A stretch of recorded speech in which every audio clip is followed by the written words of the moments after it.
ህይወትን የሚታደጉ የጤና ባለሙያዎች ለራሳቸው የጤና ኢንሹራንስ የላቸውም። የጤና ባለሙያዎች የትርፍ ሰዓት ክፍያና ሌሎች ጥቅማ ጥቅሞች በአግባቡ ይከፈሉ። የተራበ ሐኪም የሚሰጠው የጤና አገልግሎት መቼም ውጤታማ አይሆንም የሚሉ መልእክቶች ናቸው። በአዲስ አበባ ከተማ የሚገኙ የጋራ መኖሪያ ቤቶች ወይም ኮንዶሚኒየሞችን አስገዳጅ በሆነ ሁኔታ ነዋሪዎች ብር አዋጥተው እንዲያስቀቡት የተደረገ መሆኑም ታውቋል።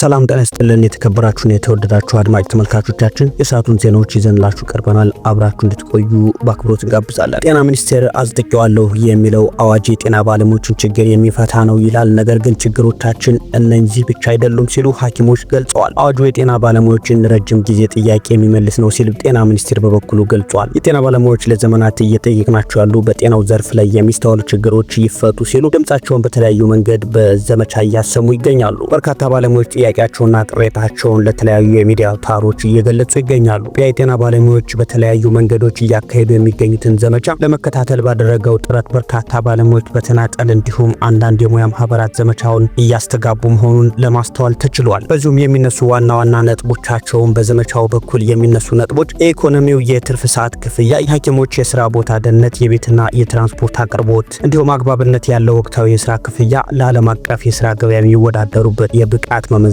የፈተና ማዕከላት በሀገር ውስጥ እንዲቋቋሙ የሚጠይቁ ዘመቻዎች ናቸው። ንቅናቄው የኢትዮጵያ ሕክምና ማህበር ድጋፍ ያለው ስለመሆኑ ግን ለማረጋገጥ አልተቻለም ነው የተባለው። የማህበሩ አባል ከሆኑና ስማቸው ያልተጠቀሰ ከጠየቁ የጤና ባለሙያዎች ንቅናቄው ማህበሩ ሙሉ ድጋፍ ያለው ስለመሆኑ ተረጋግጧል። ማህበሩ ከዚህ በፊት ሲያነሳ የነበራቸው በርካታ ጥያቄዎች ነበሩ።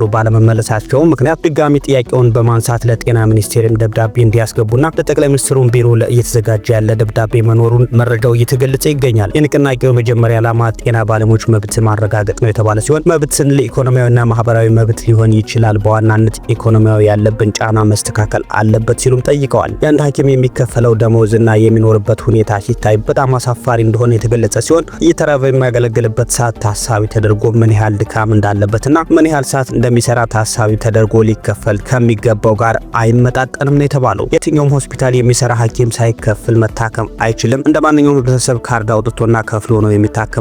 ይህ መሆን የለበትም። የሚያገለግልበት ሆስፒታል ነጻ የህክምና አገልግሎት ሊመቻችለት ይገባል የሚሉ ጥያቄዎችን ጠይቀዋል። ጤና ሚኒስቴር በበኩሉ አጽድቄዋለሁ የሚለውን አዋጅ የጤና ባለሙያዎች ችግር የሚፈታ ነው ይላል። ነገር ግን ችግሮቻችን እነዚህ ብቻ አይደሉም። በአንድ በኩል ብቻ ችግሩን ለመፍታት የሚደረገው ጥረት አመርቂ አይደለም።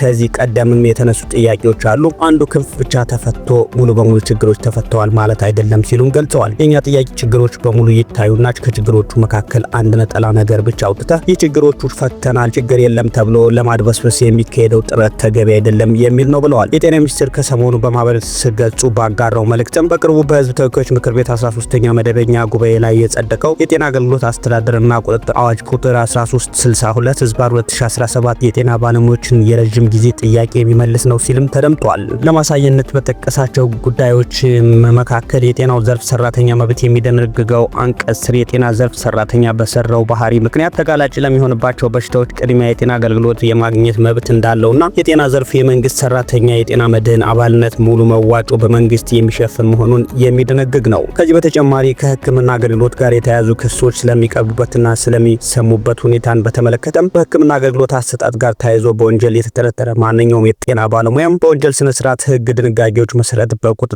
ስር የሚውለው ባለሙያው በወንጀሉን ስለመፈጸሙ ምክንያታዊና አሳማኝ ጥርጣሬ እንዲኖር የሚያስችል ማስረጃ ሲኖር ብቻ መሆኑንም ይደነግጋል። አዋጁ በፍጥነት ታትሞ እንዲወጣ ከማድረግ ጎን ለጎንም ከነዚህና ሌሎች ጋር ተያይዞ ለአፈጻጸም በአዋጁ ውስጥ የተመለከቱ ደንቦችና መመሪያዎች የሚመለከተው አካል እየተዘጋጁ ይገኛሉ ብለዋል። በዚሁም እየተስተጋባ የሚገኙ የጤና ባለሙያዎች ድምጽ የሁላችንም ድምጽ ነው ሲል የጤና ባለሙያዎች ማህበራትም መልእክቱን አስተላልፈዋል። ባለፉት ዓመታት እንደዚህ የጤና ባለሙያዎች ቅሬታ እየተስተጋባ መልሶ የሚቀዘቅዝበት ሁኔታም ተስተውሏል። ከሰሞኑ በማህበራዊ ሚዲያዎች ላይ እየታየ የሚገኙ የኢትዮጵያ ጤና ባለሙያዎች ቅሬታን አስመልክቶም የኢትዮጵያ የጤና ባለሙያዎችና የጤና ባለሙያዎች ማህበራትን ምላሽ ሰጥቷል። የጤና ባለሙያዎች እንዲፈቱላቸው የሚፈልጓቸው ጉዳዮች ላይ ድምጽ እየተስተጋቡ የሚገኙትም ህይወት ስናድን ኖረናል፣ አሁን ግን እኛን መታደግ ይገባል። ለጤና ባለሙያዎች የሚከፈለው ደሞዝ ስራንና ድካምን የሚመጥን አይደለም። እኛ ከጎረቤት ሀገራትና ሙያው ከሚፈልገው የደሞዝ መጠን አንጻር ሳይሆን የሚያስፈልገን አድርጉልን ሲሉም ተደምጠዋል። ህይወትን የሚታደጉ የጤና ባለሙያዎች ለራሳቸው የጤና ኢንሹራንስ የላቸውም።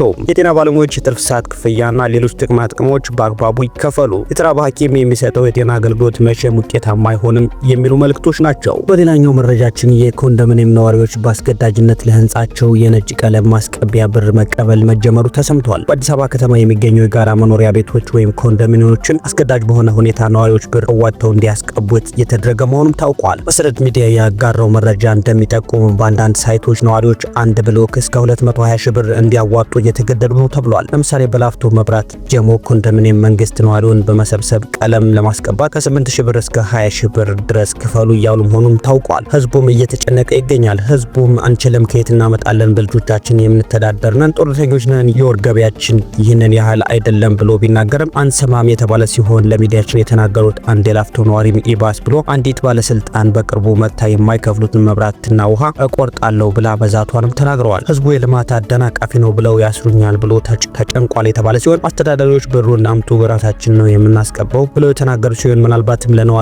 እንዲያስቀባ ቢተውለት ይህን ያህል አይፈጅም ነበር ያሉት ሌላኛው ነዋሪ ስጋታቸውን ገልጸዋል። ሰው ድሮ ከብዶት ባለበት በዚህ ጊዜም በቀለም ብር አምጣ ተብሎ እንዴት ይጠየቃል? ከየትም ሲመጣል ኮንዶሚኒየም የሚኖረው ሰው አቅሙ ምን ያህል ነው የሚለውንም ማሰብ ያስፈልጋል ነው የተባለው። የራሳችን ቤት መቀባት ብሎም የሚያፈስ ጣሪያን ይዘን በአንድ ጊዜ ይህንን ሁሉ ብር እንዴት እንጠይቃለን ሲሉም ነዋሪዎች ስጋታቸውን ገልጸዋል። ዳው ጆርናል በተመሳሳይ ትውልድምቱ ኮንዶሚኒየም ከሚኖሩ ነዋሪዎች እንደሰማው ነዋሪዎች ህንጻቸውን ቀለም እንዲያስቀቡ ወይም ኤልኢዲ መብራት በህንጻቸው ላይ እንዲያደርጉ መመሪያ ተሰጥቷቸዋል የተባለው። ነዋሪዎች ጡረተኞችና አቅም የሌላቸው ሰዎች አሉ ብለው ጥያቄ ቢያቀርቡም አለማስቀባት የማይታሰብና አስገዳጅ መሆኑን ከወረዳ አመራሮች እንደተነገራቸው ተናግረዋል። ከሰሞኑ አሜሪካ በቻይና ላይ የጣለችውን የታሪፍ ማሻሻያ ተከትሎ ቻይናም አሜሪካ ላይ የጣለችውን ቀረጥ ወደ 125 በመቶ ማሳደጓ ተሰምቷል። ቻይና ከአሜሪካ በሚገቡ ሸቀጦች ላይ የጣለችው ቀረጥ ወደ 125 በመቶ አሳድጋለች። በቻይናና አሜሪካ መካከል ያለው የንግድ ጦርነት ተባብሶ ቀጥሏል ነው የተባለው። ከዚህ ቀደም ብሎ የአሜሪካው ፕሬዝዳንት ዶናልድ ትራምፕ በቻይና ላይ የጣሉትን የታሪፍ ጭማሪም ተከትሎ ቻይና ከአሜሪካ በሚገቡ ምርቶች ላይ የ84 በመቶ ታሪፍ መጣሏም ይፋ ማድረጓ ይታወሳል። ቤጂንግ እነዚህ ውሳኔዎች ላይ የደረሰችው ትራምፕ በቻይና ላይ የጣሉትን ታሪፍ ወደ 145 በመቶ ከፍ ካደረጉ በኋላ መሆኑም ተነግሯል። የትራምፕ ታሪፍ ጭማሪ የአሜሪካ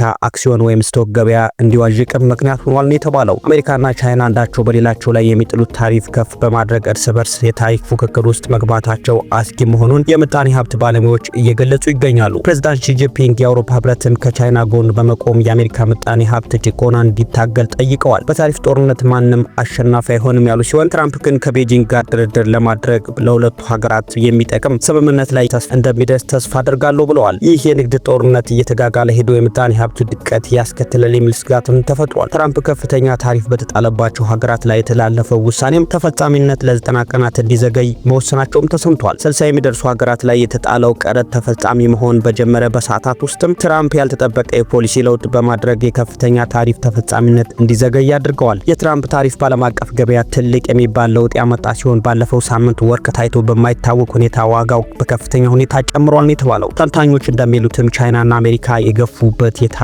ጦርነት በሁለቱ ሀገራት ንግድ ላይ መዋዠቅ ሊያስከትል እንደሚችልም ሰፊ እድል እንዳለው ገልጸዋል። ፕሬዝዳንት ሺ ጂንፒንግ ከሌሎች ፕሬዝዳንት ትራምፕ ከሚነቅፏቸው ሀገራት ጋር ውይይት እያደረጉ ነው ተብሏል። ከስፔኑ ጠቅላይ ሚኒስትር ጋር ከተለያዩ በኋላ የአውሮፓ ህብረት እንዲደግፏቸው ጥሪ አቅርበዋል። በቀጣይ ሳምንትም ካምቦዲያ፣ ቪየትናምና ማሌዥያን ይጎበኛሉ ተብሎ ይጠበቃል። የሆንግ ኮንግ የአክሲዮን ገበያ ዛሬ 8.5 በመቶ አሽቆልቁሏል ነው የተባለው። የአሜሪካ ንግድ ዘርፍ ተወካይ ጄምስ ግሪል በበኩላቸው አሜሪካ የንግድ ዘርፍ ውስጥ የተለያዩ አማራጮችን ማቅረብ አለባት ብለው ከቻይና የሚገቡ ምርቶች ላይ ብቻ መተማመን አደገኛ ነው ሲሉም ገልጸዋል። የፈረንሳዩ ጠቅላይ ሚኒስትር ፍራንሲስ ባዮ በበኩላቸው ቻይና የአሜሪካን ንግድ አጋርነት ተካ እንደምትችልና ይህም አስፈሪ እንደሆነም ተናግረዋል። የአውሮፓ ህብረትና የዩሮን ዋጋ ለማስጠበቅ በጋራ መቆም አለብን ሲሉም ተደምጠዋል። ባለፉት ቀናት የአሜሪካ ዶላር ዋጋው በገበያ ላይ በ3 ዓመታት ውስጥ ባልታየ መጠን ቀንሷል የተባለ ሲሆን ከሌሎች ሀገራት መገበያ ገንዘቦች አንጻር ዶላር ዋጋው ቀንሶ ተገኝቷል ነው የተባለው።